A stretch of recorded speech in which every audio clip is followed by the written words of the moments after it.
So welcome back to this series on resilience, and this is the last section that we're going to do. It's on resourcefulness, mental, emotional, physical, and spiritual resources. I like to think of it as filling up the banks in all of those areas.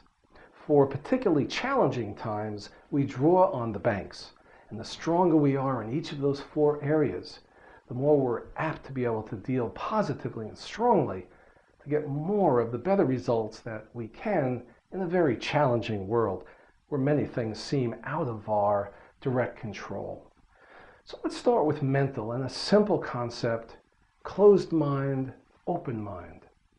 There are lots of reasons why people tend to have a practice of being closed in their thought process, closed to new information, closed to that person. It goes really back to when we're children and we have to create strategies to survive, just to get out of childhood. And closing ourselves is a way that the ego works to protect us. But the thing is, when we get to adult, the ego keeps doing the same practice. It doesn't update unless we do so consciously. And so there's a noticing on a day-to-day basis. Do you tend to say, nope, that's not for me, nope, they're wrong, and close your mind to a concept or a possibility or a change? Or are you more receptive and open-minded to it? Fear is involved. Fear has us close the mind. If you can get courage built up, open-mindedness, to at least explore what's going on. Perhaps a new perspective is needed. This is all about you and feeling good for you. And so it's in your self-interest to explore at least open-mindedness. Let's talk about the second area, the emotional side, mental, emotional. And so the simplest two ways of talking about this are you open-hearted or closed-hearted? And again, I go back to childhood, and it makes so much sense. Lots of stuff goes on that we would rather not have happen to us. It's a brutal world. It just is hard. And so closing our heart so that we're not hurt, we're not injured, we're not so vulnerable, makes a lot of sense to survive as a kid. But again, what happens is we don't upgrade. We don't come into our adult life with a new perspective and a new look. Is that closed-heartedness serving us? Do I really have to do that? We forget that that was a strategy that is best put into the past. What happens when you're open-hearted? These are the signals we talked about that go to the genome expression that says, I am open, I am warm, I am caring, I'm compassionate, I am loving. Yeah, use that word, why not?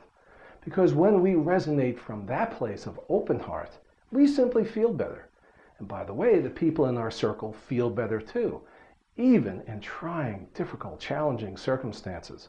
So take a look over the next week. Are you more closed-hearted? Just notice it. Are you more open-hearted? And which one serves you more? Whichever one serves you, lean more towards doing more of that, little by little, incrementally, as the days, weeks, and months go by. Let's talk about that third area, physical, mental, emotional, now physical. The basic facets of physical, you know about this. They're about exercise and nutrition, sleep, even money. We'll talk about that separately. So exercise, what are you doing to keep your body, as you age, and everybody is aging every day, how do you stay up to date and use your body in ways that you can, with things that you like doing to stay active, so that your body is strong in responding to the challenges of life? I love the word vicissitudes, the ups and downs of life. Is the exercise enough? And find things that you like to do. Do them.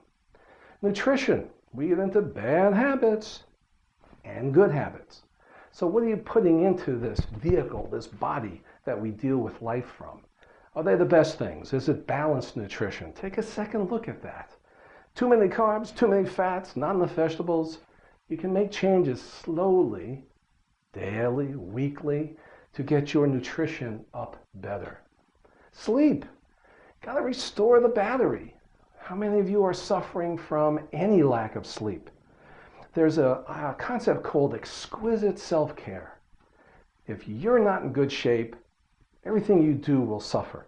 And lack of sleep can actually absolutely drain those batteries, not recharged enough, and you can't do anything with the vibrancy that helps yourself and everybody around you.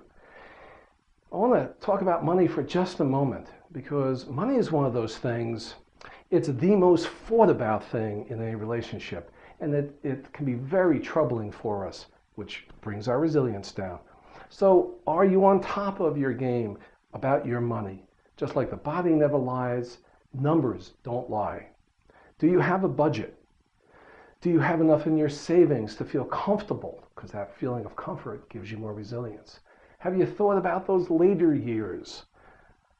Do you have enough money in the bank to make a comfortable life for yourself?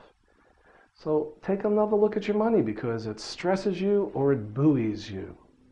And the last, mental, emotional, physical, and spiritual or spirit. What are you doing to nurture the spirit of life? The energy that you have for what you're doing. There are lots of ways of doing it. From some people choose religion, some people meditate, some people go out into nature and breathe in the trees and the sky and the stars and the grass. Whatever it is, feed yourself to nurture your spirit, to raise your resilience, because life is tough.